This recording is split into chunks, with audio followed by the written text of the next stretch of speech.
First ever factory outlet Mukunda jewellery KPHB Kothapet Khammam Somajiguda Hanamkonda.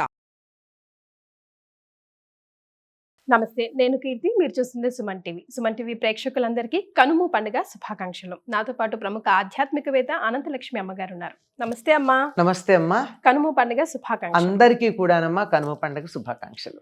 అమ్మ, ఈ video start చేసే ముందు వరకు నేను మిగతా గెస్ట్లతో చేసినప్పుడు కూడా కనుమే అన్నానమ్మా. కనుము అనాలని మీరే కరెక్ట్ చేశారు నన్ను. అవును, కనుము అనాలి. ఇదే కరెక్ట్ అమ్మా. రైట్. సో కావాలంటే నిఘంటు చూసుకోండి. మీరే మాకు డిక్షనరీ. నేను డిక్షనరీ చూసి మరీ చెప్పా. రైట్. సో ఈ రోజు విశిష్టత, ప్రాముఖ్యత, ఈ రోజు నాన్ వెజ్ తినే వాళ్ళకి కక్క ముక్క తినే రోజు అని మాత్రమే తెలుసమ్మా, కాకుండా ఈ రోజుకున్న విశిష్టత మీ ద్వారా తెలుసుకుంటాం. మనం ఎంతసేపు ప్రతిదానికి కూడా మన ఆహారంతో ముడిపెట్టుకుంటాం గనక అంతవరకు చెప్తారు. తప్పు లేదు. మాంసాహారం తినేవాళ్ళు ఈనాడు తప్పనిసరిగా మాంసాహారం తింటారు. మాంసాహారం తినని వాళ్ళు ఏం చేస్తారో తెలుసా? మాషం బదులు మషం తినడం. అంటే మాషం అంటే మినుములు, మషం అంటే మాంసం. అంచేత ఇది తినని వాళ్ళు అదన్నా తినాలి. అందుకని ఒక మాట ఉంది, కనుము నాడు మినుము తినాలి అని ఒక పదం. కనుమ నాడు కాదు, కనుము నాడు మినుము తినాలి అనేది ఒక సామెత. అలాగే కనుము నాడు కాకైనా మునుగుతుంది అని ఇంకో సామెత. అంటే అమ్మా చెప్తా. కనుము నాడు కాకైనా కదలదు అని ఇంకొక సామెత. ఎన్ని సామెతలు ఉన్నాయి? మిగిలిన ఏ పండగకి లేనన్ని సామెతలు ఒక్క కనుము నాడు ఉన్నాయి. దీనికి ఇంతటి ప్రాధాన్యం ఉంది. ఎందుకు అంటే మన సంప్రదాయంలో అందరికీ సమప్రాధాన్యం ఉందమ్మా. మన ఆధునికంగా అనేక రకాలైనటువంటి కారణాలుగా సమాజాన్ని రకరకాలుగా విడదీసి వాళ్ళు గొప్పవాళ్ళు, వీళ్ళు చెడ్డవాళ్ళు, వీళ్ళు తక్కువ వాళ్ళు, ఈ తక్కువ వాళ్ళని ఎక్కువ వాళ్ళు అణగదొక్కారు, వాళ్ళకి ప్రాధాన్యం ఉంది, వీళ్ళకి ప్రాధాన్యం లేదు, ఇలాంటి సమాజాన్ని ధ్వంసం చేసే సిద్ధాంతాలు వచ్చాయి. ఇవన్నీ రాకముందు అందరికీ సమప్రాధాన్యం ఉండేది. అలాంటి ప్రాధాన్యం ఏమిటి అంటే, కనుము ప్రత్యేకంగా పొలాలలో పనిచేసే వ్యవసాయదారులకి, వ్యవసాయ కూలీలకి, వ్యవసాయంలో సహాయం చేసినటువంటి పశువులకి, వ్యవసాయంలో సహాయం చేసినటువంటి వస్తువులకి కూడా పండగ. అంటే మనకి రైతు ఎంత ప్రధానమో వ్యవసాయ కూలీ అంత ప్రధానం, వ్యవసాయంలో సహాయం చేసిన పశువులు అంత ప్రధానం. అంత ప్రాధాన్యం అక్కడ సహాయం చేసినటువంటి నాగలి, బండి మొదలైనటువంటి వాటికి ప్రాధాన్యం. అందుకని ఈ రోజున పశువుల పాకను శుభ్రం చేస్తారు. పాలేర్లని పూర్వకాలం పూర్తిగా ఇళ్లల్లో ఉండేవాళ్ళు. ఈ రోజుల్లో లాగా 10 to 5 జాబ్స్ కాదు అవి. పూర్తిగా ఇక్కడే ఉండేవాళ్ళు. రాత్రి ఇంటికి వెళ్ళి పడుకునేవారు, లేకపోతే ఇక్కడే తినేవాళ్ళు, ఇక్కడే సమస్తం ఉండేది. అందుకని పాలేరు కానాడు ఇక్కడే తలంటి పోసుకోమని వేడి నీళ్ళు ఇచ్చి, కుంకుడుకాయలు ఇచ్చి వాడిని తలంటి పోసుకోమని, వీళ్ళందరూ తలంట్లు అయిన తర్వాత సహాయం చేస్తాడుగా, అయ్యాక వాడి కొత్త బట్టలు ఇచ్చి, మాంసాహారం తినేవాళ్ళేమో ఇక్కడే భోజనం తినమంటారు, మాంసాహారం తినని వాళ్ళు మీ ఇంటికి వెళ్ళి తిన్నాయన అంటారు. ఎందుకంటే వీళ్ళ ఇళ్లలో వండుకోరు కదా. ఈ రోజు ప్రత్యేకంగా మాంసాహారం తినడం అలవాటు ఉంటుంది కనుక, మా ఇంట్లో తినం గనక నువ్వు మీ ఇంటికి వెళ్ళి తినమని చెప్తారు. ఆ రోజు వాడికి సెలవు. పూర్తిగా పశువులకంతా పండగ, పశు పాలకులకు కూడా పండగ.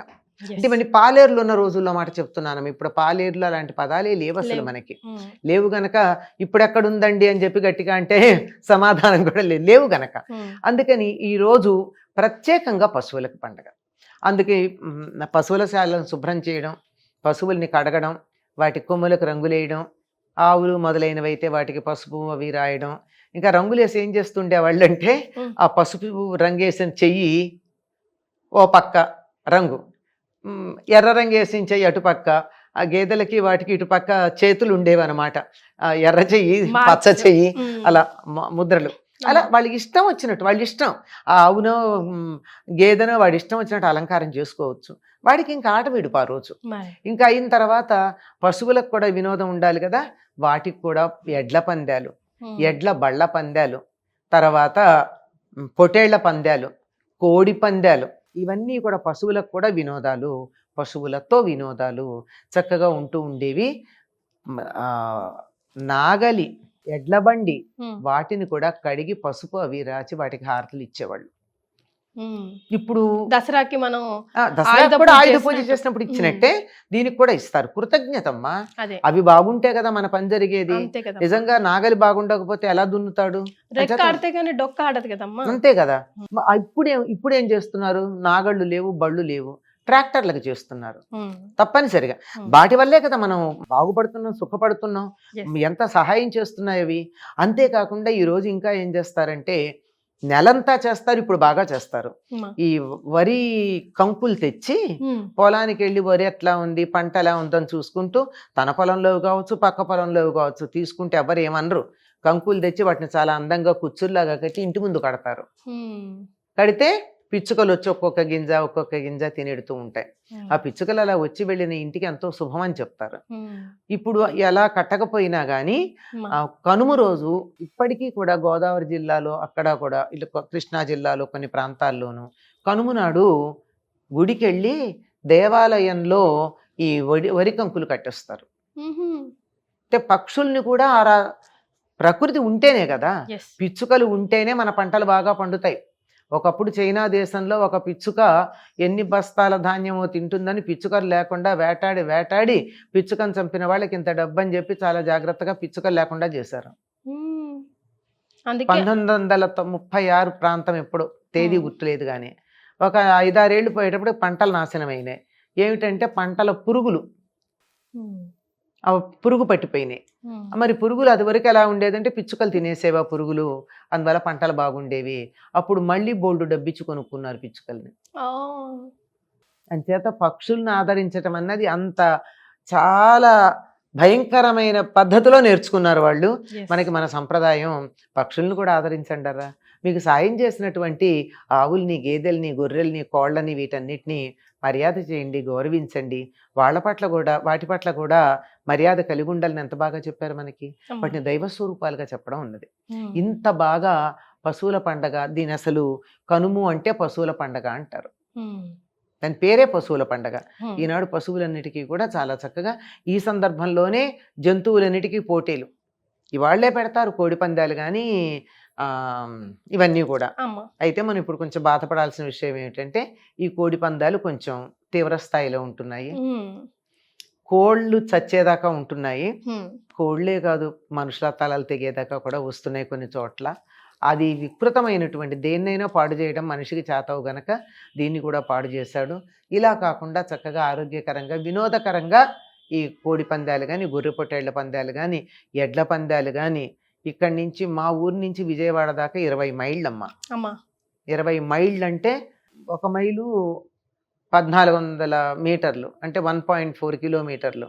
అంత దూరం బండి కట్టుకుని ఆ బండి మీద ఎవరు ముందుగా విజయవాడ పెడతారు, అది బండి పందాలు, ఎడ్ల పందాలు. అట్లా ఉండే మా చిన్నతనంలో చూసాం మేము.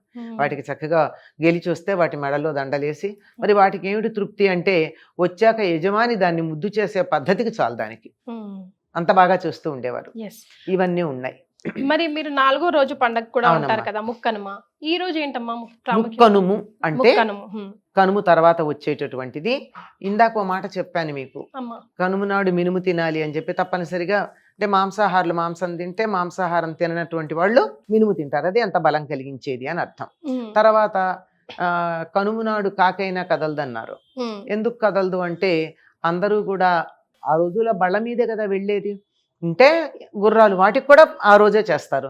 ఇవన్నిటికీ విశ్రాంతి ఇచ్చిన రోజున పొరుగురు ప్రయాణం అంటే ఎట్లా పెడతారమ్మా? వెళ్ళకూడదు కదా. అంచేత విశ్రాంతి, అందరికీ హాలిడే. అంచేత ఇప్పుడు కనుమ నాడు కాకైనా మునుగుతుందన్నారు.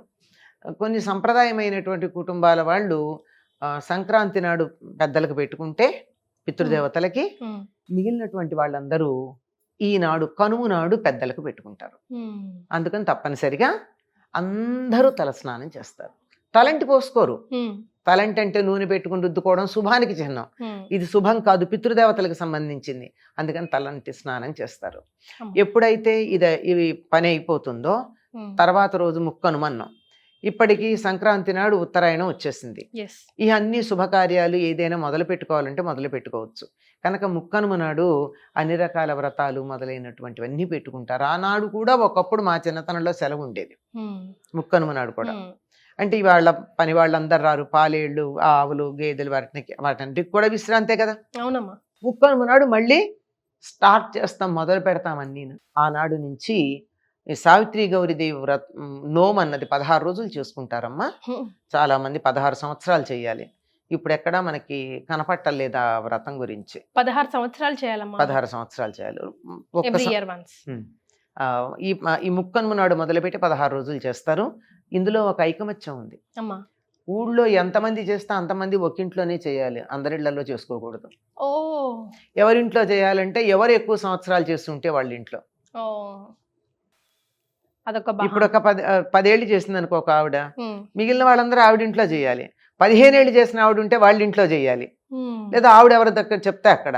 ముందు రోజు వెళ్ళి కుమ్మరి దగ్గరికి వెళ్ళి, ఇక్కడ మళ్ళీ కులం అని వేరే అర్థాలు తీసుకోకండమ్మా, పూర్వకాలం మాట చెప్తున్నాను. అప్పుడు తప్పనిసరిగా గ్రామంలో ఒక కుమ్మరి ఉండేవాడు, ఊళ్ళో వాళ్ళగా కుండల అవసరాలు తీర్చడానికి.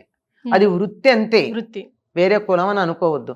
అక్కడికి వెళ్ళి అతడికి చక్కగా బట్టలు అవి ఇచ్చి, దక్షిణ ఇచ్చి, తాంబూలం ఇచ్చి, అక్కడి నుంచి అమ్మవారి బొమ్మ తెచ్చుకుంటారు.